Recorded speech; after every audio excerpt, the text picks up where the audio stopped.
The Metal Gear Solid Master Collection Volume 1 being released on the Switch is a big deal for Metal Gear fans and stealth action fans generally. If you don't have an NES or Game Boy console on hand, the only way that you could play Metal Gear on a Nintendo system were a Metal Gear Solid 3 Snake Eater port on the 3DS or Twin Snakes, which was a Metal Gear Solid 1 remake on the GameCube. In terms of value, to someone who wants to replay these titles and get a lot of bonus content and loves Metal Gear, I think the value is there with the full Master Collection. Some people have gripes with Metal Gear Solid 1 being the original version and performance not being at its peak, but those are not real setbacks to me. I really just want to experience the game and play through the story again. My recommendation is that if you've never played Metal Gear Solid before, but you want to have a really good time for good value and see if the series is for you at all, then try Metal Gear Solid 3 Snake Eater. It is a lot of fun and has a more internally contained story than the other two, while also being the most modern and probably the fan favorite of the three. So it's kind of a no-brainer if you just want to try one of them. They actually did a very reasonable thing here, pricing the individual games from the collection. Each one is $20 in the US and the three together is $60. That's a fair breakout distribution. The benefit then of getting the whole collection is the bonus content at no additional cost. Now just buying one of the titles still gives you access to the screenplay and guide art book for that title. And buying Metal Gear Solid 1 also gives you access to the two original Metal Gear and Metal Gear 2 games and their bonus content, which the other two titles don't have access to. That's probably because Metal Gear Solid 1 from this collection is not the remade HD GameCube Twin Snakes version. It's the original version from the PlayStation 1. So the aspect ratio is 3:4 and the controls and visuals can take a lot of getting used to. I would play it first if you know ahead of time that you plan on playing all three games to prevent the hard time that you'll probably have going from the two newer games back to the first. Metal Gear Solid 2 and 3 from this collection are from the HD collection re-release versions with updated visuals, and they're both leaps and bounds ahead of Metal Gear Solid 1. Getting the Master Collection doesn't bundle all these titles into one piece of software that you can launch from the menu. It actually just downloads a bunch of icons onto your home screen. One important thing to note is that you'll need a lot of space on your Switch to play all of these titles.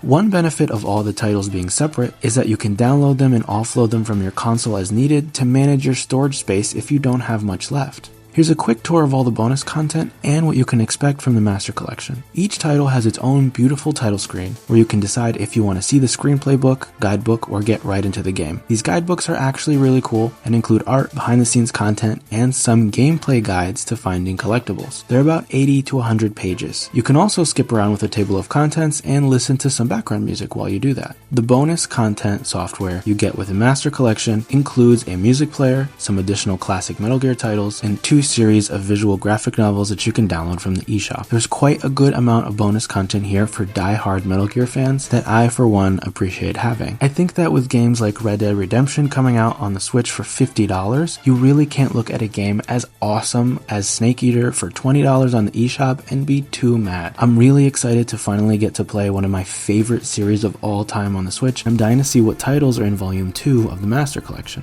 Have you ever played Metal Gear Solid, and how do you feel about stealth games? Let me know in the comments. Commencing virtuous mission now.